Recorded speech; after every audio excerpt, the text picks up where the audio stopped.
अस्सलाम वालेकुम। एक और व्लॉग पे खुशामदीद। Very well done. Pakistan cricket team कल व्लॉग पे कहा कि पाकिस्तान को बांग्लादेश से गेंद पूरे ज़ोर से जाना चाहिए और रिश्तेदारियों को बाला ताक रखते हुए, दोस्ती यारी को पीछे रखते हुए पाकिस्तान के लिए खेलना और पाकिस्तान के लिए प्लेइंग 11 जो पाकिस्तान के लिए बेस्ट सूटेबल टीम है वो खिलाई जाए। जैसे कहा कि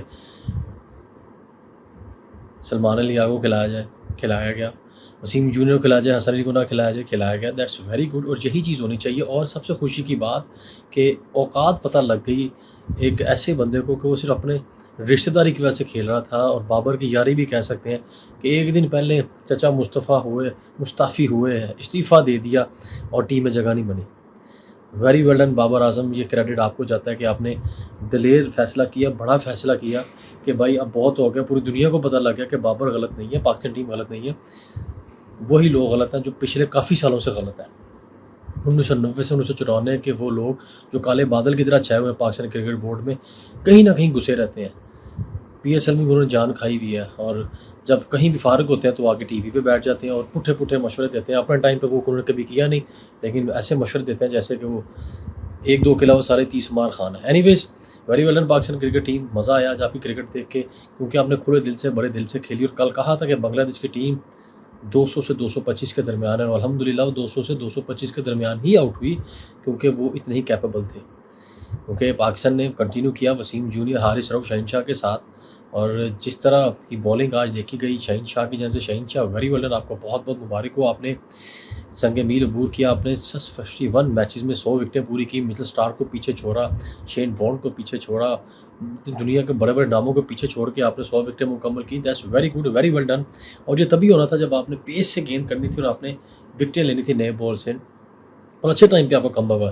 दिस नेवर टू लेट। और पाकिस्तान को बड़ी मुबारक है, पाकिस्तान ने बड़े मार्जिन से जीत के 5वें नंबर पे जंप कर दी है। और एक उम्मीद की किरण बाकी है कि अगर अल्लाह ताला का ख़ास करम हो जाए, हमारे तीसरे चौथी पोजीशन वाले एक दो मैच हार जाएँ तो पाकिस्तान अगले दोनों मैच जीत के इंशाल्लाह अज़्ज़ व जल अल्लाह के फजल व करम से पाकिस्तान एक सनसनी फैला सकता है टेबल पॉइंट्स पे। क्योंकि अल्लाह के घर हमेशा उम्मीद रखनी चाहिए और अल्लाह से हर टाइम बेहतरी की उम्मीद रखनी चाहिए इंशाल्लाह ताला।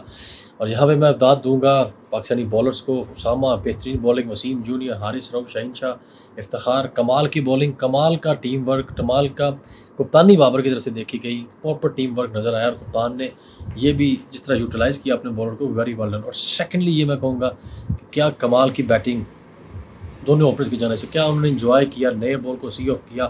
अब्दुल्ला ने कमाल का टाइम किया और फ़खर जमान ने कमाल का फेंटा लगाया। हर बॉलर को उन्होंने छिक्का चौका लगाया और उन्होंने मज़े से बैटिंग की। अब्दुल्ला शफी एक बार फिर रैश शॉट मार के आउट हो गए, उनको लंबा खेलना चाहिए था, लेकिन वो 60s में जाके बेतुक की स्वीप मार गए। ये उनसे एक्सपेक्ट नहीं किया जा रहा, लेकिन वो करना शुरू हो गए हैं। यकीनन इस गलती से सीखेंगे, क्योंकि वो एक लंबी रेस के घोड़े हैं और उनको कंटिन्यू करना चाहिए, लंबे रन के लिए जाना चाहिए। और फ़खर जमान कमाल की इनिंग, बाबर जल्दी आउट हो गए, no problem, some time it happens, हो जाता है। लेकिन मोहम्मद रिजवान क्वालिटी आपने तो आदत ही बना ली है। जिस तरह शहीन ने पहले ओवर में विकेट लेने की आदत बना ली थी, आपने पहले बॉल पर चौका लगाने की आदत बना ली है। Very well done Mohammad Rizwan, ये आपका अच्छा स्टाइल है, ये को पजीराई मिल रही है, वेरी वेल डन। और उसके बाद जिस तरह इफ्तिखार मोहम्मद रिजवान ने जल्दी फिनिश किया, ये पाकिस्तान को फ़ायदा होगा कि वो 5वें पॉइंट पे जंप अप हो गए हैं।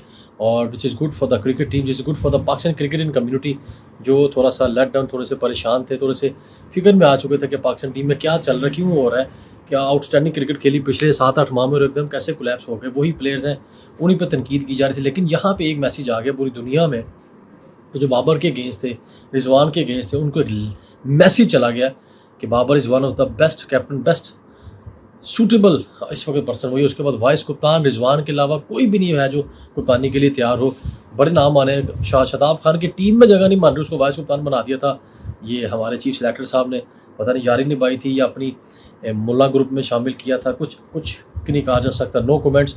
लेकिन अल्लाह के फजल करम से एक्सपोज होकर पता लग गया कि T20, वनडे और टेस्ट की अलग-अलग टीम होनी चाहिए, ताकि ऐसी बातें दोबारा सुनने में ना आएँ।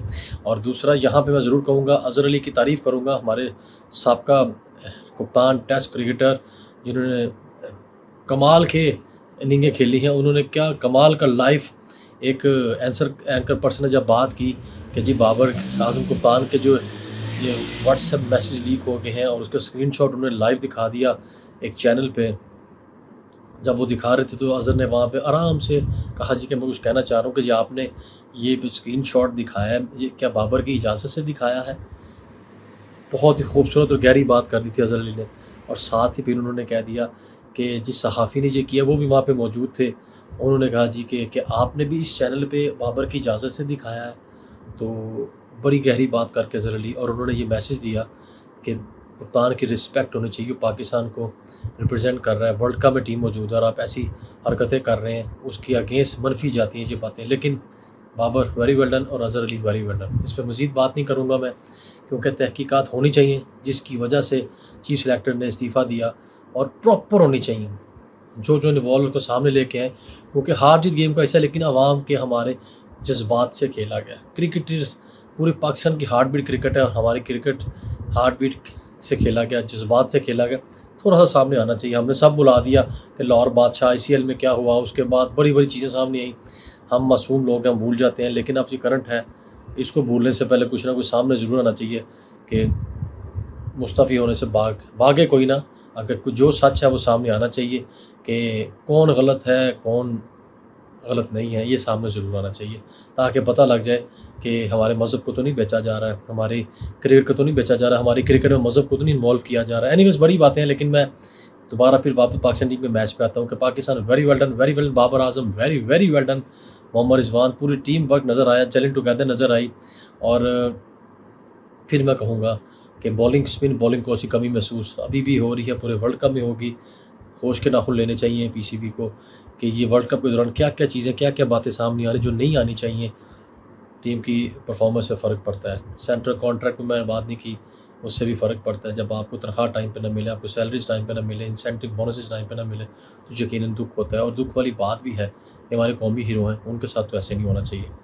लेकिन फिर मैं ये कहूँगा कि नए ख्वाहिशात पाकिस्तान क्रिकेट टीम के साथ हैं। Guys, you doing good, you doing brilliant. लेकिन बाबर, अगर आपको लेसन आ गया तो प्लीज़ इस लेसन को अपने पल्ले बांध लें। और जैसे कहते हैं